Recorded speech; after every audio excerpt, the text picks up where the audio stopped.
Hello friends, सफल steps में आप सबका एक बार फिर स्वागत है।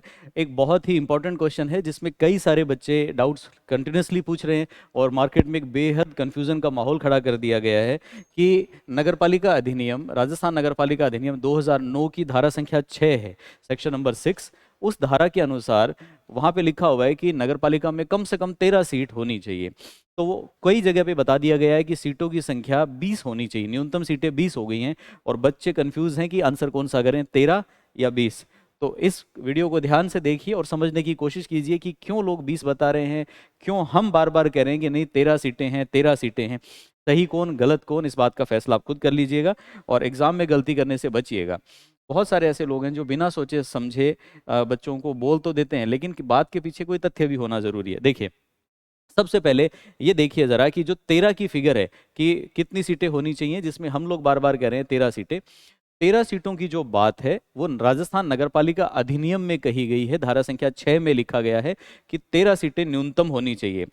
और अब 20 की बात कहां से आई, तो इस बात को समझिएगा जरा।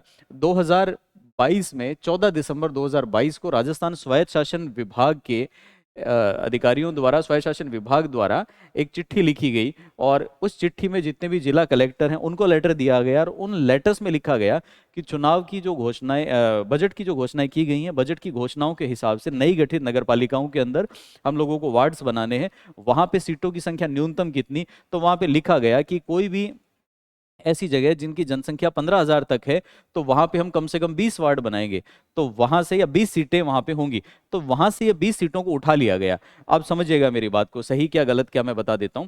अगर आपके एग्जाम में सवाल आता है, अगर आपके एग्जाम में सवाल आता है कि राजस्थान नगरपालिका अधिनियम के अनुसार किसी भी नगरपालिका में सीटों की संख्या न्यूनतम कितनी होगी, तो अच्छे से याद कर लीजिएगा, आंसर होगा 13। 13 सीटें, 13 ही आंसर होगा। लेकिन ये पूछा जाए कि वर्तमान में कितनी सीटों पर चुनाव हो रहा है, तो आंसर होगा 20। ऐसा क्यों? कानून में संशोधन करने के लिए एक लंबी प्रक्रिया होती है। जिस प्रोसेस से कानून बनाया जाता है उसी प्रक्रिया से कानून में संशोधन हो सकता है। हमारे कानून में न्यूनतम 13 सीटें पहले लिखी थी, आज भी 13 सीटें लिखी है, उसमें किसी प्रकार का कोई संशोधन नहीं हुआ। जिन लोगों को ये बताया जा रहा है कि 2022 में 22 में संशोधन हुआ, नहीं हुआ।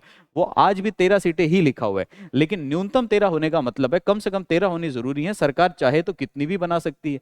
तो सरकार ने अभी जो सीटें बनानी शुरू की वो 20 है। इसका मतलब दूसरी भाषा में मैं आपको समझाता हूं।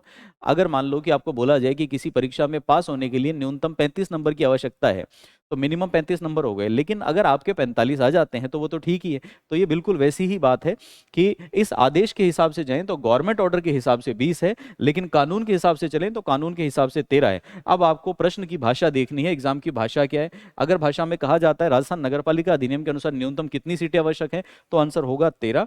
लेकिन अगर कहा जाता है कि राजस्थान नगरपालिका अधिनियम में धारा संख्या 6 के अनुसार सरकार ने अभी रिसेंट चुनाव के लिए कितनी सीटें निर्धारित कर रखी हैं, तो चुनाव के लिए सरकारी आदेश से निर्धारित 20 हैं। अब इसमें लैंग्वेज देखिएगा क्वेश्चन की और आंसर को सही कीजिएगा, गलती करने से बचिएगा। ऐसे जहां जहां पे कंफ्यूजन है आप कमेंट के माध्यम से हम तक पहुंचाइए।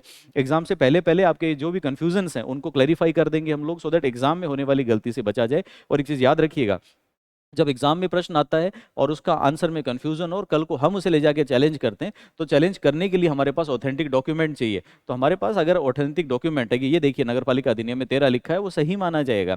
हाँ, सरकारी आदेश पूछा जाए तब 20 है। तो चलिए, ये छोटी सी जानकारी देने के लिए मैं ऑनलाइन आया था और जैसे ऐसी ऐसी जानकारियां होंगी मैं आप तक पहुंचाऊंगा। आपकी जो भी कंफ्यूजन इस कानून के बारे में है, किसी डेट के बारे में है, किसी संख्या के बारे में है, तो कमेंट के माध्यम से हम तक पहुंचाइए। हम उस पर पूरा क्लैरिफिकेशन आपको देंगे और एग्जाम में होने वाली गलती से आपको बचाएंगे। धन्यवाद।